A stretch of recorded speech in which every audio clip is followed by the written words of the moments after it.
Hey, that worked. Cool.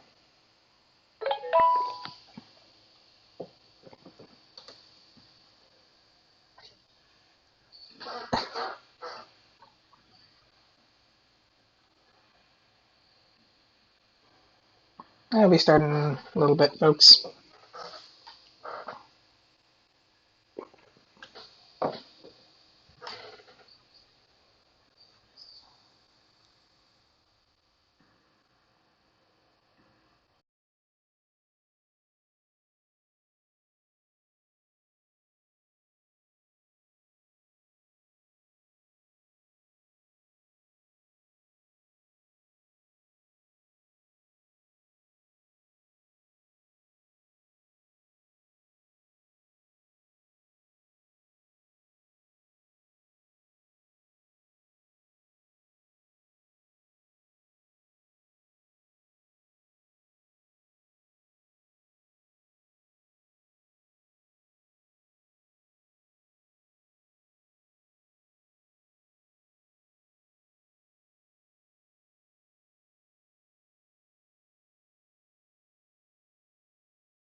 Oh no. Thank you, folks. I had that muted. Um, hmm. uh, I'll start that again. Um, Thank you for flagging, Kara. I saw that for the chat notes.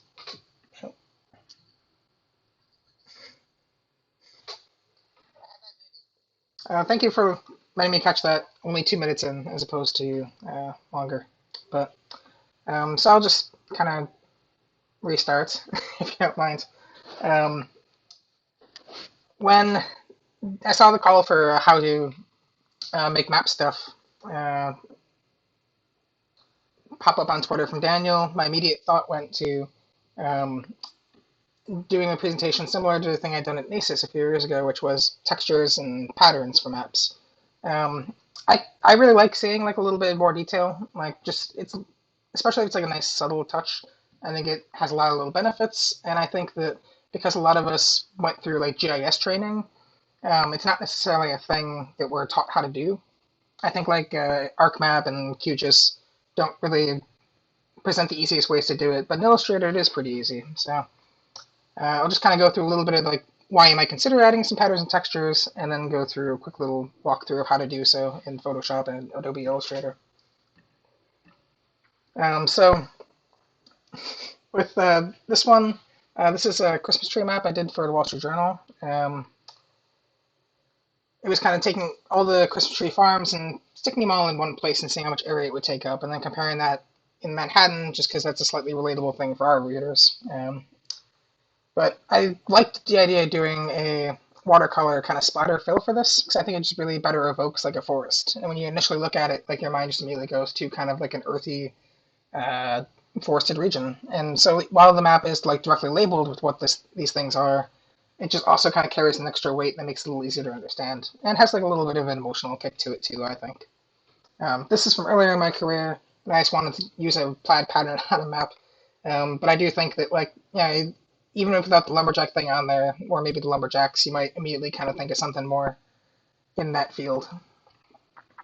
And then I also think that satellite imagery and shaded relief kind of qualify in that same kind of evocative category of things, because they kind of make it more familiar, almost like everyone's kind of used to seeing the blue marble picture of Earth from NASA, or just being in a plane going over. So it kind of adds a familiarity to it that makes you go like, ah, yes, the United States. I know it well. Also, if your stuff is detailed enough, such as this map by Evan Applegate, and I'll zoom out on it in a second here, um, the texture it can basically function as a symbol to a certain extent. Like instead of having a dark green layer for his forests, the forests are so distinct in their texture that you can just label it right there and say, hey, the land cover for this area is going to be a forest or a wetland or cropland or what have you. Um, this can be a little harder to pull off. You definitely need like complex data for it, and then it's also not really a thing you could really do a repeating pattern for as easily. But this is another, yeah, just look at that map. You can kind of see that actually you can make out pretty easily the difference between the urban areas and the forests. And kind of as a natural extension of that, like if you want to hand make a map, like hatchetures or a pattern of sorts too. If you think of like even the Lord of the Rings maps, those are all different patterns that are just repeated multiple times. Again, with like this kind of detail, you're definitely looking at something more just completely custom made, which isn't what we're going to necessarily do today. But um, yeah, I think it falls under the same kind of greater bin. It can also be kind of unifying. This was a Red Panda little interactive I built last year. Um, in this case, I think the texture kind of helps it mesh a little bit nicer with the illustrated elements I have on the side, and obviously the color as well. But I think just not having it be just completely flat tones just helps it just work a little nicer with the little illustrations in the corners there. Also, this is, which is one of my favorite maps, which is a map of Moby Dick, the journey of the Pequod. I love how the land masses, they're watercolored, like they're not just like a static fill. And even though there's not necessarily a data set behind like why is like this region of Asia lighter than this side, because it does have that nice little wash on it, it just blends much nicer in with all the more illustrated elements and the kind of more dynamic stuff that's happening all around it. And of course, it just does add like a little bit of aesthetic to maps. Like it can break up the large monotonous areas and just kind of present like a little bit more visually interesting presentation for some areas. In this case, this was like a simple watercolor wash I did, and then scanned it in. And between the waves, this actually just rotated 180 degrees. So it's the same thing, but just masked off per wave. These are very popular. I think Stamen's watercolor Slippy map might be the most popular base map outside of like the grayscale one you see usually for like online tile maps. Um, uh, that is all to say though that subtle touches are really probably what you should be going after with a lot of these. A little does go a really long way, and you don't necessarily need to make super strong, saturated, uh, attention-grabbing textures. And especially if you have like multiple ones of those, you're going to kind of end up with something that's a bit more arty and necessarily easy to parse. Which, hey, if you're going for that, by all means, I would love to see some Lisa Frank maps. But depending on your topic, probably not necessarily the best case. So for getting textures, there's a couple of options you have. Um,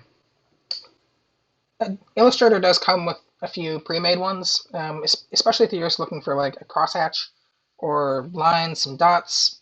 It's going to be gold for that. They do include some like more distinct textures, like cheetah fur, and there's like a bird tessellation. I don't know if those are as useful, but they're there. So if you want to do a Tiger King map, like Adobe's got you. Also, there's like multiple sites out there that will serve up patterns. I actually found in the making of this that half the sites I used to have are down, and one of my favorites, Subtle Patterns, which I list here, is actually bought out by someone else, unfortunately.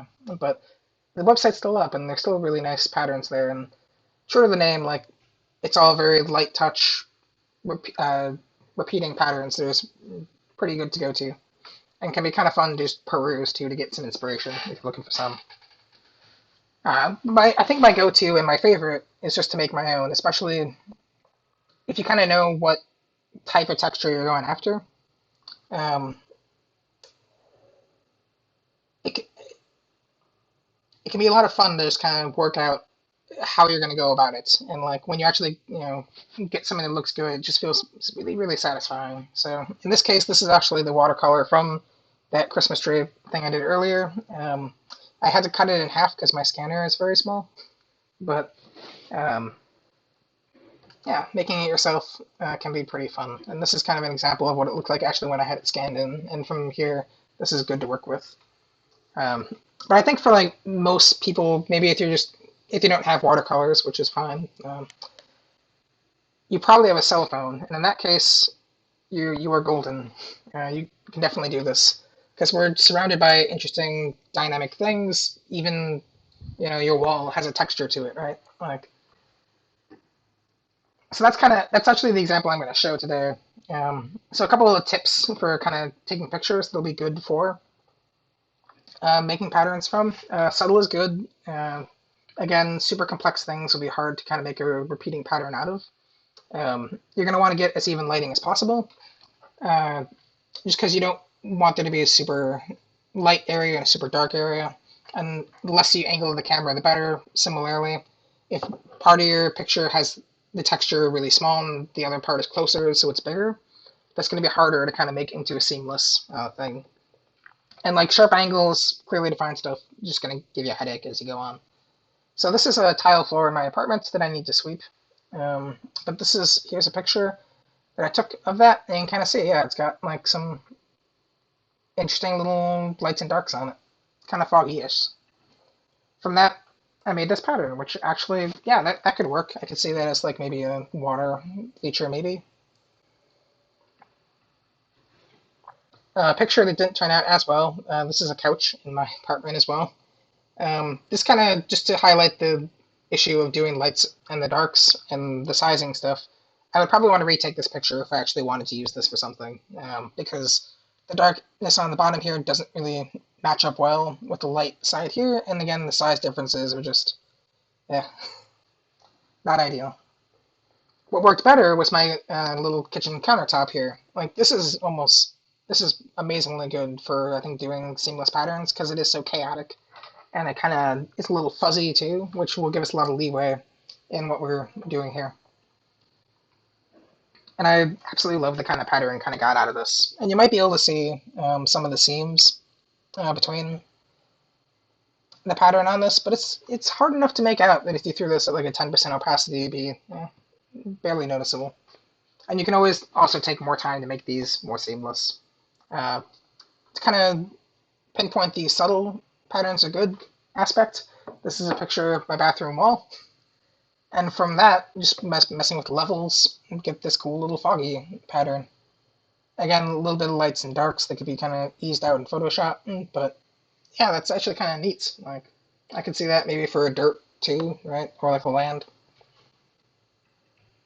And finally, even slightly more detailed patterns like this wood grain on my desk here, you can actually make into a pretty decent seamless one. And I actually do kind of like how it does the little cross going up here, and it's almost like a little zigzag going back and forth. And with some more finessing, this could be kind of neat. maybe to make like a cutting board map, something to that effect. And again, you can do this with literally anything. Victoria Johnson, who was doing a presentation after this one on cross-stitch cartography, we were going to make a cake map a while ago. And so she was scanning in pieces of cake. And this was the image. And okay, we got this nice little cake pattern out of it. So if we want to do a cake map, here we go. We got cake. So I'm going to move into Photoshop now.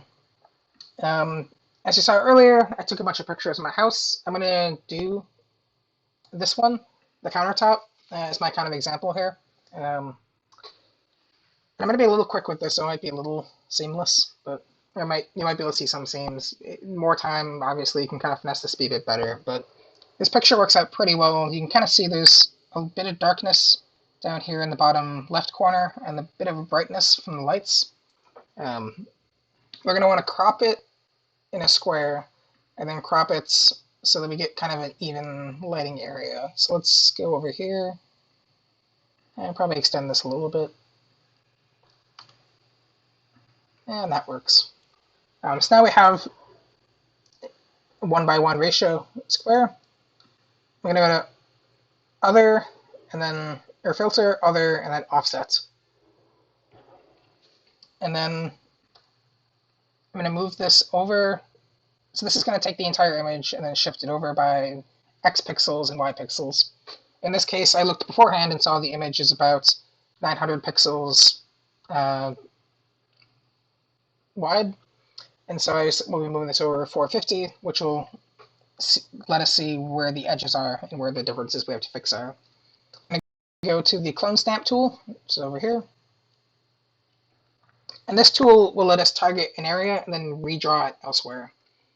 So just to kind of give an example, let's add a red dot there. Go to Clone Stamp tool. If you press Option, click on an area, it's going to copy that area and then like just draw it right on top of wherever else you have. So in this case, because I targeted this area, it's going to just draw on that stuff.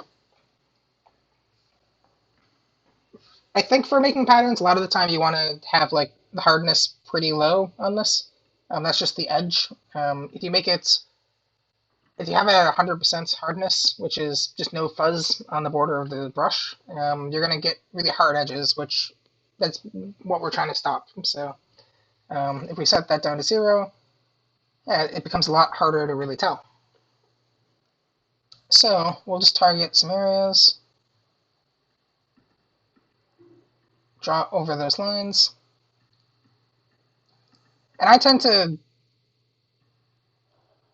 again, what we're trying to not do here is make too many areas that look visually the same. Like obviously it's a pattern, so it's going to be repeating, but we want to not have very visually distinct features that are repeating very quickly. So for example, this little white dot over here, if I target that, like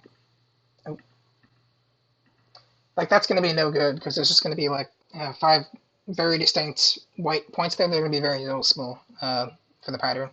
So I kind of just sample from different areas. You can kind of see I'm just kind of grabbing from the center and then just like slowly kind of massaging it to get rid of those hard lines there.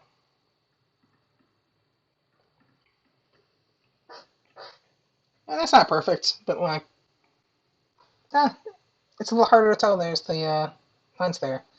And again, we can go to offsets and just move around these values to kind of see, are there any other lines that are like showing up really distinctly there? And I think I see, yeah. This, yeah, so we'll just grab that.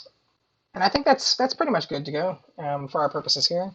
I do think for like, again, maps, we're going to be putting this on top of a base layer, and we're going to want it to be pretty low opacity.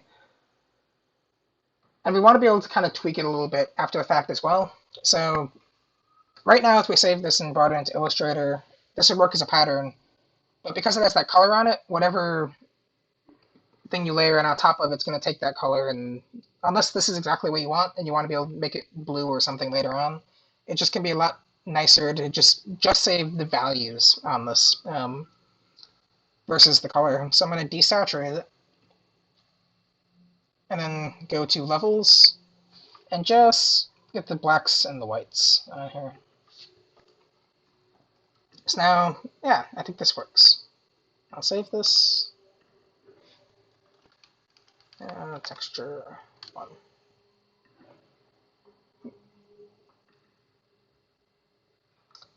And I'll open up Illustrator.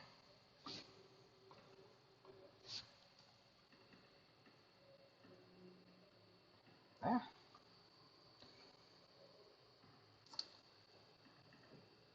And we'll pull that texture in here. Okay. I think I'm going to try to field a couple questions here, as I see there's a few in there, although,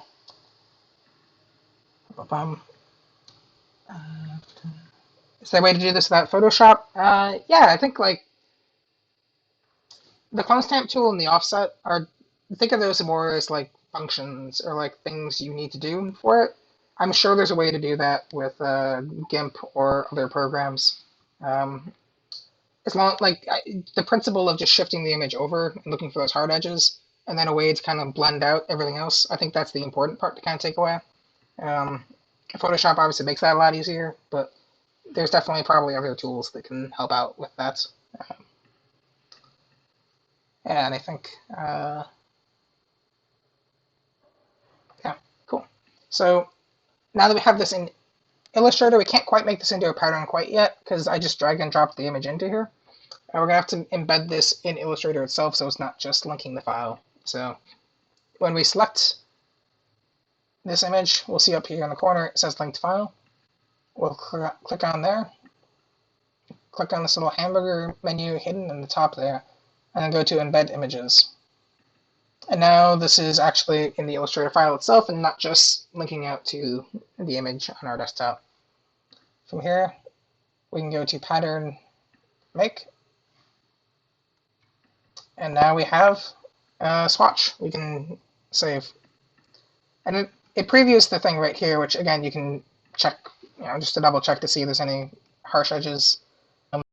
And that looks good to me. So, oh, sorry you might have missed it there. There's a little done at the top here that you can click. And so I'll apply that to this little quick map of Madison put together. I'll duplicate this water layer.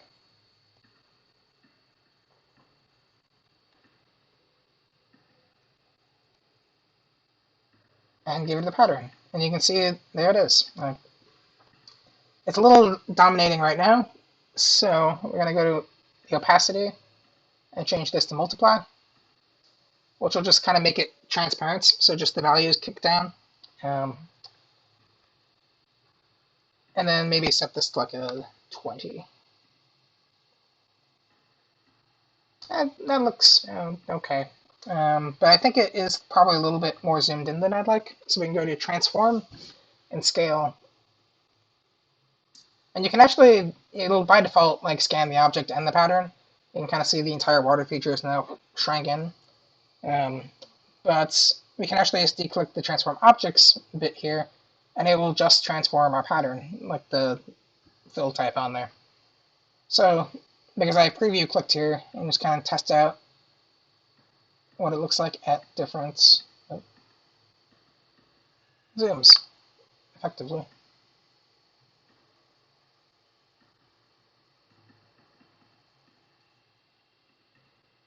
And I think like that, I think that works out okay for me on this. Maybe making it like a little bit more subtle. Yeah, there we go. Now it just kind of like, it just kind of hints at it. It almost looks like a blanket to a certain degree there. But you can do that with pretty much, again, like anything, cake. One of my favorite things to do is take pictures of rugs and use that as like water layers for things. It just kind of adds a little detail. It's a little nice. I think I'm gonna end. I got 7 minutes left here, so I'll take a few questions. But I will also just show off the default swatches here. Because again, Illustrator has these. If you go into the swatches menu and go down here to swatches library, you can find lines and dots and all that stuff. Uh, Pop down here. Uh,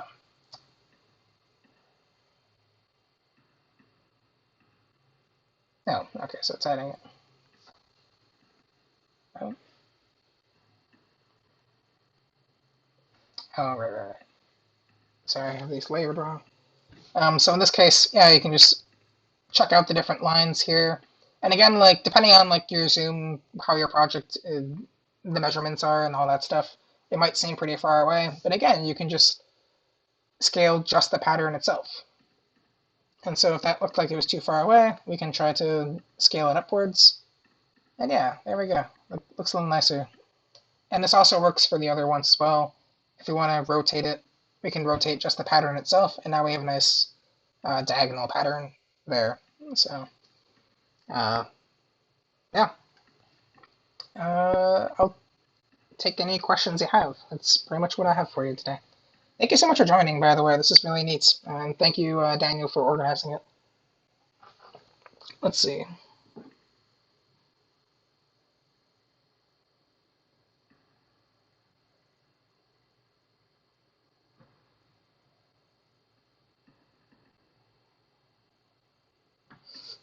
Yeah, Amanda is using fabrics for it, which is pretty dope. I like that. Any advice for students wanting to go into this field? Asking people, like, Cardo folks are generally pretty delightful organization of people, from what I've seen. Don't be afraid to ask questions of anyone about pretty much anything. Like, we're all kind of map nerds, so, like, uh, people might not get back to you right away, depending on their kind of professional busy lives. But like, if you have any question about like if you see someone that's doing something really cool, like just reach out to them on like Twitter. Like they chances good they'll actually reply, and they might actually be really helpful and like send you some of their work or send you some ideas or inspiration they have. Um,